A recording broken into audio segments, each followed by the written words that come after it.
Hi, I'm Zealan Turner. I'm the Director of School Communications here at PALCS. I'm here with my guest, Adam Solnosky. He is a teacher in middle school for health and safety and physical education. And here we're going to talk about what that looks like at a cyber school.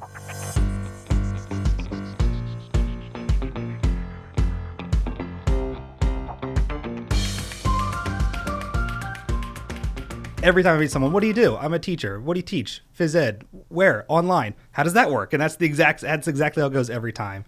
The health portion of it is just like a health class, like a virtual health class. And the phys ed isn't like, I think a lot of people think of like, oh, dodgeball and basketball and, we'll play a game today. But we're doing a lot of movement based, especially at this age, kids need to learn kind of how they move their body, what movement is, what exercise is. So we're slowly working more into exercise based and learning how to exercise. So when you're talking about, this is the age we need to start getting them into physical action, physical activity, where do you start with that? My one class, we start with the body, the parts of the body. What are muscles? What do they do? What do bones do?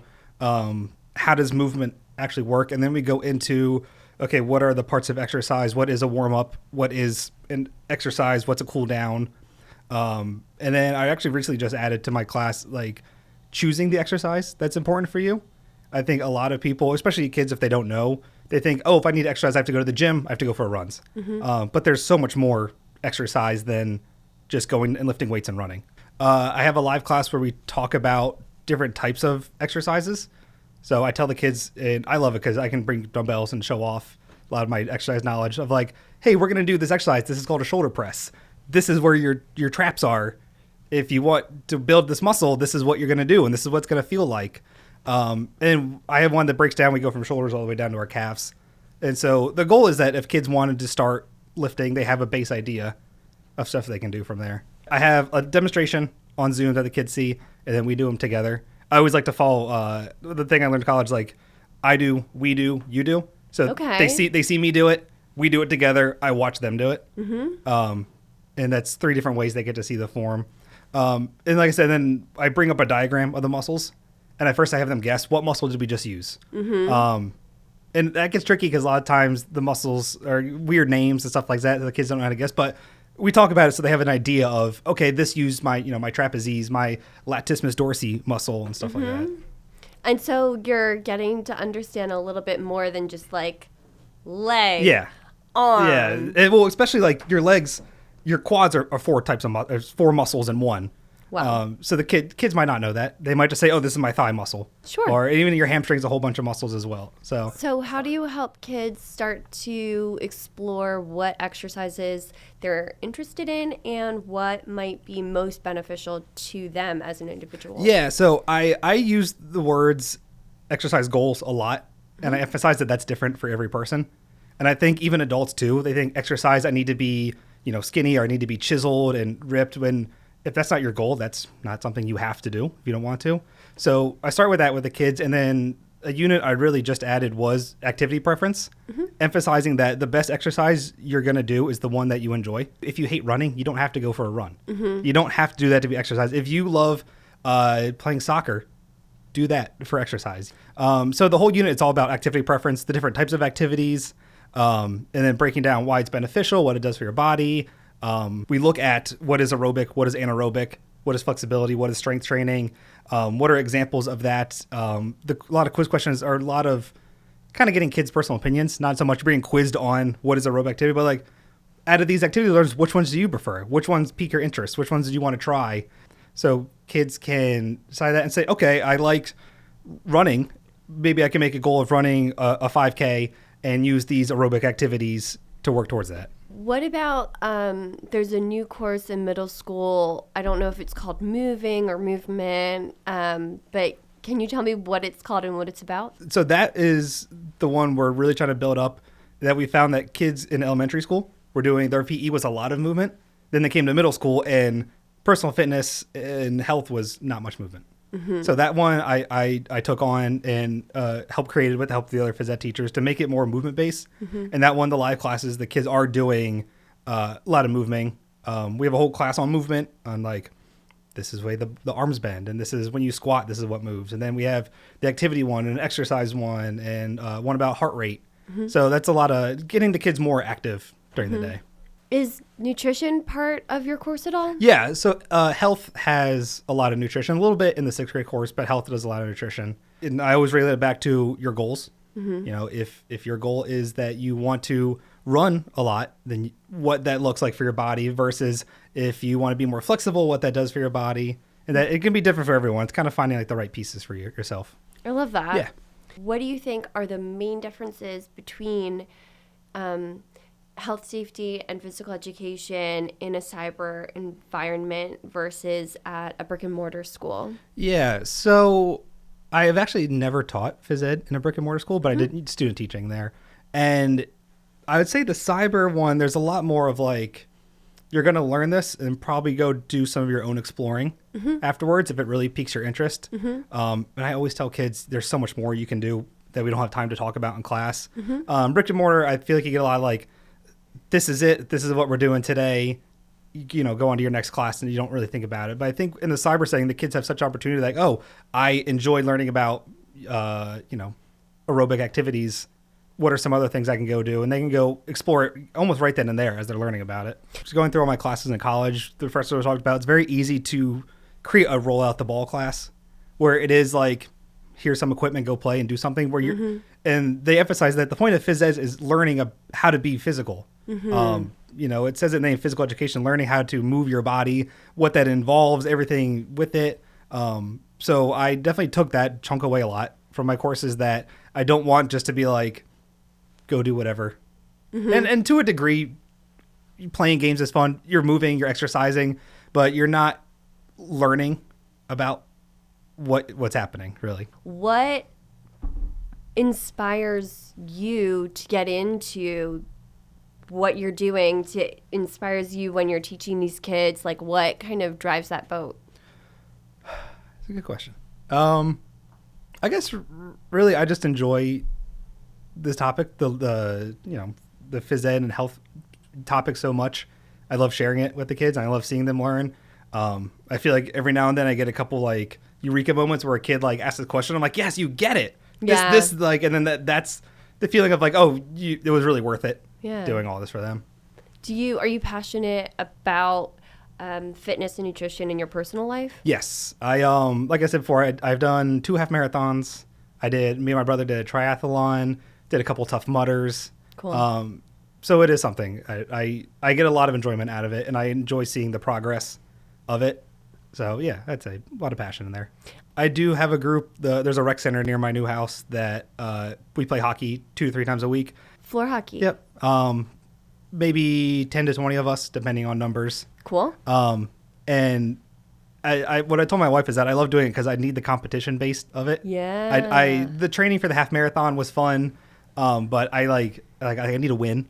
I need that aspect. I played sports all through high school and college, and I was like, I need to get back to winning something. Yeah. So the competition and social thing is part of it as well, and then showing off, progress and skill and all that as well. Do you wear a lot of pads? I feel like that's dangerous. You can. He said you can. That means he's not. I have shin pads because you get hit in the shin a couple of times. Yeah. You start to think, I should probably get shin pads. Some guys do full helmets. I do gloves as well because if you get hit in the hands, that hurts really bad. Yeah. This isn't super competitive, but it's competitive enough. Yeah. For me. Wow. I feel like I would run out of breath just from like one goal to the next, and then I'd be done. A lot of sprinting. And I'm probably the youngest guy there by at least 15 years. Okay. And I'm the only one that shows up with the water bottle and stretches. All these, I don't want to call them old guys, but these old guys show up and they're just like quick little toe touch and like, let's go. And then they make fun of me because I stop for water. I'm like, guys, this is so much running. Yeah. How are you not crazy sore or like thirsty from this? Yeah. That's wild. I'm a big fan of competition, so I'm here with you on that. So did you choose this career specifically? It sounds like you did go to school for physical education or what? So I guess it really started in high school. Around that time when your parents started being like, what are you going to do in college? Yeah. I decided I want to go to college. I don't want to do like Army or anything like that. Sure. And I was like, man, I'm not too sure. And at the time I was going back to my middle school coaching the track team that I ran on, and I started to connect the dots of like, I really enjoy working with kids, and I love teaching them all the stuff I learned at track because I loved it so much. I was like, maybe I want to be a teacher. I could look into like phys ed and that, and from there it really grew. And then my senior year, I shadowed a whole bunch of phys ed teachers, and then went to Westchester for health and phys ed. Cool. Yeah. So this was kind of an organic path for Yeah, you. yeah, and it worked out well. As you get to senior year, all the teachers start to tell you like, oh, you know, so many kids switch their degree so many times, and I thought myself very lucky that I was like, I kind of identified what I wanted to do right away, and at no point was ever like, maybe this isn't the thing for me. I really something I loved and kept wanting to pursue. You're in graduate school? Yes, I am actually March. I will be done. Yes. That's so I can't wait. close. I keep telling my wife, I feel like I have senioritis again. Yeah. Where I'm like, I see the finish line and I know I'm going to be done. I'm like, the motivation to keep working is dwindling, but I'm like, I can see the light. I'm almost there. What are you working on? What are you studying? It is a master's in health education at American College of Education. I'm just nerding out a little bit here. Do you feel like you have really added to your wealth of knowledge and your practice of your profession with your master's degree, or do you feel like you're just kind of checking a professional box? A little bit of both. At first, I started it as I'm like, oh, I can get a nice pay increase if I do this. But as I went into it, I started the idea start rolling of like, oh, I just learned about this. I wonder if I could, you know, work this concept in. Or the biggest thing is really with our wellness committee. A lot of the master's classes is about running a workplace health program. And then at the State of the Union again, which really blew me away, they came up and talked about joining the wellness committee. I'm like, I'm learning all about this stuff. I'm like, it would probably be a good idea for me to join. So as I'm taking classes, I'm like, I could do this, and this would be a great idea for the committee to do, and this would be a great idea. It gets your wheels turning. Yeah. Love that. Yeah. So tell us a little bit about the Wellness Committee.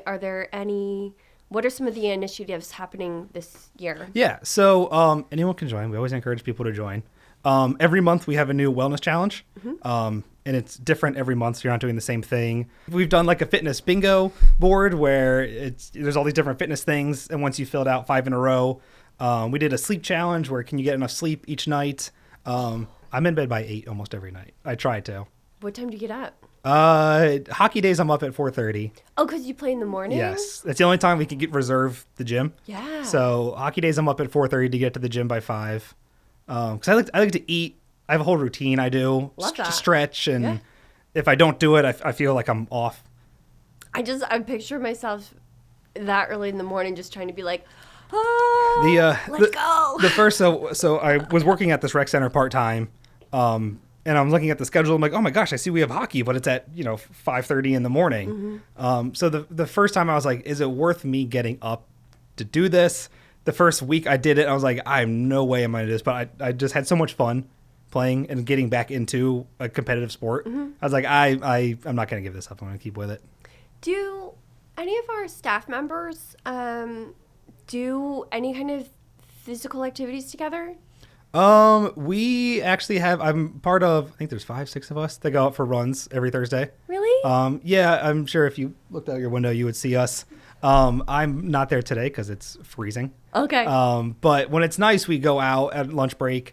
I try to get at least 3 miles in, but I'm one of the slower of the group. Some of the other teachers are a lot more faster and better than I am. Sure. But yeah, it's nice. And it's something I've, again, taken from, this is a fun thing we do. Could I work this into the wellness committee, getting ideas from the grad class, all kind of combining together? Could I make this like a school-wide thing and not just like 5 of us, but could we make like a schedule and get more people out there? I run the anime club here at PALCS. Cool.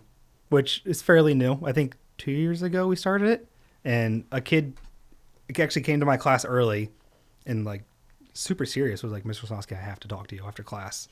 I'm like, oh my gosh, this kid is going to break some like heartbreaking thing to me. I'm going to have to do all these reports. And after class, he goes, we should start an anime club. I was like, oh, thank God, dude. I hear you really scared me there for a second. But yeah, and we got approval for it, and we meet twice a month. And it's one of the other things I love about coming to work here is doing anime club with the kids. That's awesome. Yeah. I love that. Yeah. My wife and I do 31 days of Halloween. Ooh, what's that? I love Halloween. I've always Okay. loved Halloween Totally. as a kid. Love horror movies, love scary hay rides and all that stuff. So I forget why we even did it, but every October we make 31 different things and put it in a bucket, and then every day we pull something out.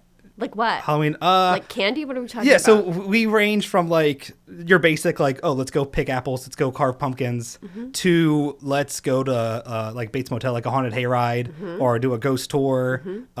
We have like, let's do a painting night where we'll paint something Halloween thing. We'll do a movie marathon night where let's watch a bunch of horror movies in a row. So that's what 31 days. 31 days. Holy moly. This year got tricky because we're both doing our masters. Okay. So that took up a lot of time. So we might have to rethink how we tackle it. But yeah, every day we do something different.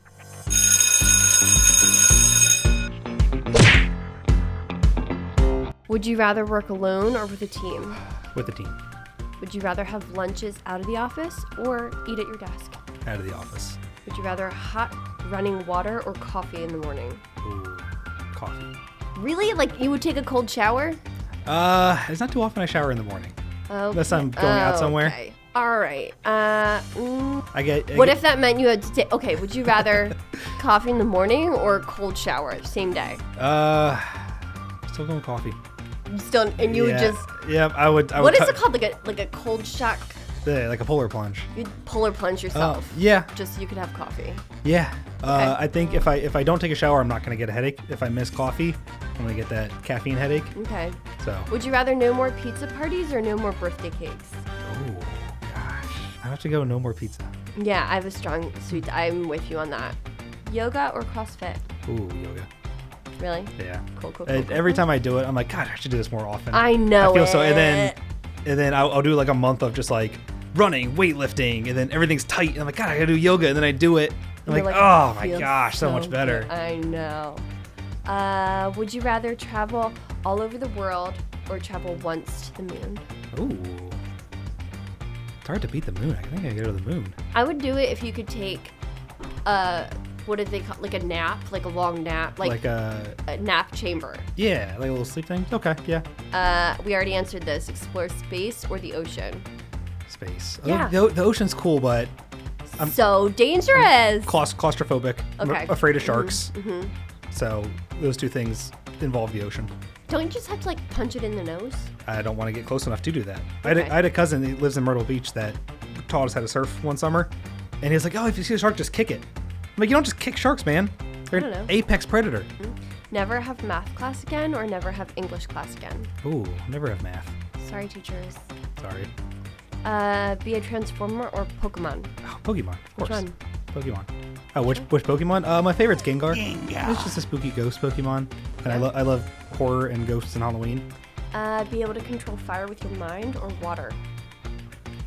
Fire would be cool because I feel like I could explore more situations and be like, oh, it's cold. Fire.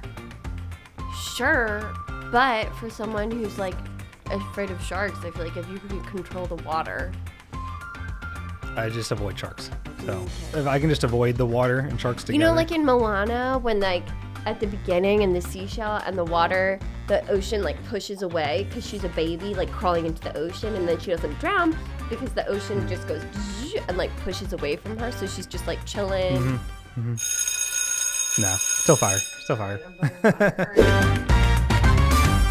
It's so easy in cyber school where kids never see their teachers. And so I feel like with health and phys ed, it's very easy to have almost more like organic lessons where it seems a little bit more fun, and we're doing something fun together instead of I'm lecturing to you, which brings out a little more social interactions from the kids. And the kids sometimes get a little too talkative. You have to remember to bring them back down to earth a little bit, but I do love it. I do love when I lose track of time. I'm like, guys, we haven't moved on in 10 minutes because we've been talking about this one subject, but I love hearing discussions and questions all about it. I love that. Yeah.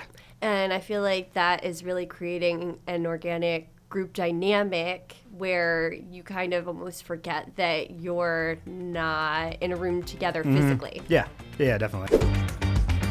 And I think we can all agree that every single unique child is special. They are a treasure.